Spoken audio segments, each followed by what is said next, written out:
ಹೆಣ್ಮಕ್ಳು ಆ 2,000 ರೂಪಾಯಿನ ಇಟ್ಕೊಂಡು ಚೀಟಿಗಳು ಹಾಕತಾರೆ.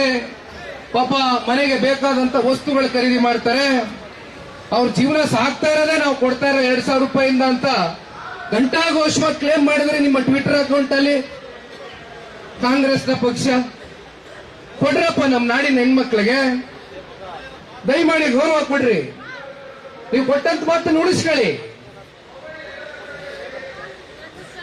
ಇವತ್ತು ಗುತ್ತಿಗೆದಾರರ ಪರಿಸ್ಥಿತಿ ಏನಾಗಿದೆ? ಹತ್ತತ್ರ 64,000 ಕೋಟಿ ಹಣ ಇನ್ನೂ ಕೂಡ ಗುತ್ತಿಗೆದಾರರ ಅಕೌಂಟ್ಗಳು ಪಾವತಿ ಆಗಿಲ್ಲ. ಮನೆ ಮಾರಾಟಕ್ಕೆ ಇಟ್ಟಿದ್ದಾರೆ.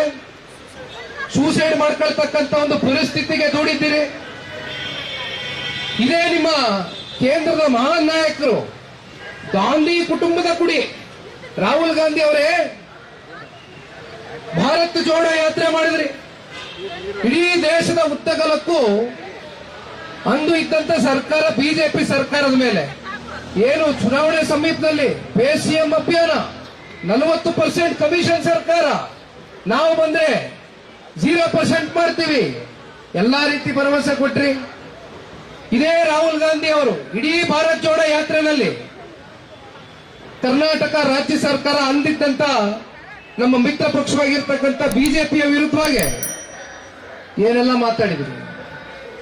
ಕಮಿಷನ್ ತೆಗೆದಾಕ್ತೇವೆ, ನಾವು ಬರ್ತಾ ಇದ್ದಂಗೆ ಗುತ್ತಿಗೆದಾರರಿಗೆ ಅನುಕೂಲ ಆಗುತ್ತೆ ಅಂತಕ್ಕಂಥ ಭರವಸೆಯನ್ನ ಕೊಟ್ರು. ಆದ್ರೆ 64,000 ಕೋಟಿ ಇವತ್ತು